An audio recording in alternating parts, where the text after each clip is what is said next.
3 pin plug এবং সকেটের দিকে লক্ষ্য করুন কিভাবে পুড়ে গেছে। 3 পিন প্লাগের কন্ট্যাক্ট পিন পুড়ে সকেটের সাথে থেকে গেছে, দেখেন কিভাবে পুড়ে গেছে।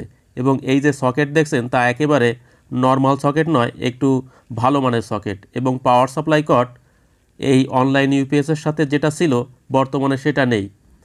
তো এখানে একটি দুর্বল পাওয়ার সাপ্লাই কর্ড ব্যবহার করা হয়েছে। তো অনেকেই জানেন না যে পাওয়ার সাপ্লাই কর্ড হেভি মানের কিনতে পাওয়া যায়। তো আপনারা লক্ষ্য করুন এখানে একটি ফিউজ ব্যবহার করা হয়েছে। পাওয়ার সাপ্লাই কর্ডের যে প্লাগ রয়েছে সেখানে একটি ফিউজ ছিল।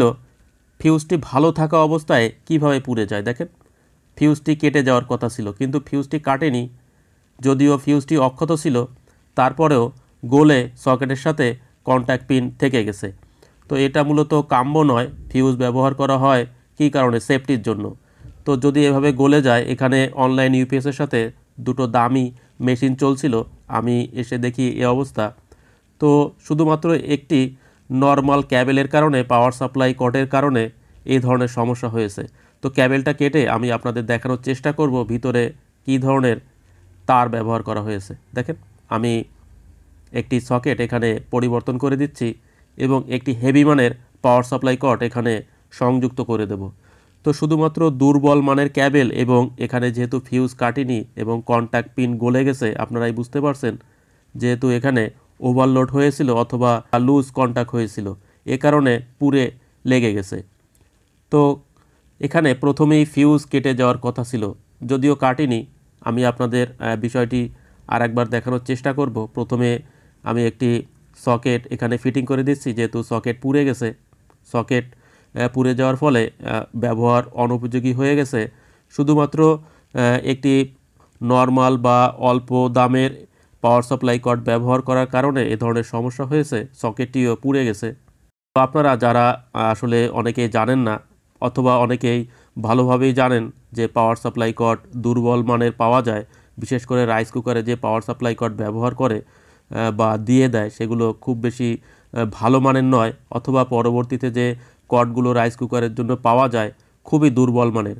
যদিও সেখানে পিসি কর্ড লেখা থাকে কিন্তু তার মান খুবই খারাপ এবং ভিতরে তামা ব্যবহার করা হয় না, কপার ব্যবহার করা হয় না, ভেজাল পদার্থ দিয়ে ওই ধরনের পাওয়ার সাপ্লাই কর্ড তৈরি করা হয়। আপনারা একটু সতর্ক থাকবেন, যেহেতু আমি এই ভিডিওটি আপনাদের কোনো কাজ শেখানোর জন্য তৈরি করছি না। দেখেন এই যে তারগুলো দেখছেন আপনারা, খুবই শক্ত, খুবই শক্ত। তামা এত শক্ত হবে না, এটা ভেজাল তার।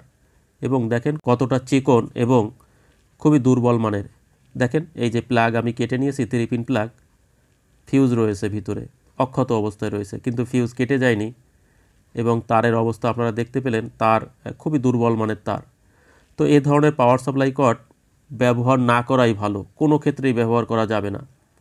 দেখেন আমি একটি হেভি মানের পাওয়ার সাপ্লাই কর্ড এখানে এই যে পরিবর্তন করে দিয়েছি এবং এর দাম একটু বেশি নিলেও দীর্ঘস্থায়ী হবে এবং এর আউটপুট অনেক ভালো। দেখেন ক্যাবেলটি আপনারা দেখেন, এই যে এ ধরনের দুর্ঘটনায় আপনারা নিজেরাও পড়তে পারেন, তাই ভালো মানের পাওয়ার সাপ্লাই কর্ড ব্যবহার করবেন এবং নিরাপদ থাকবেন। আজ এখানেই বিদায় নিচ্ছি।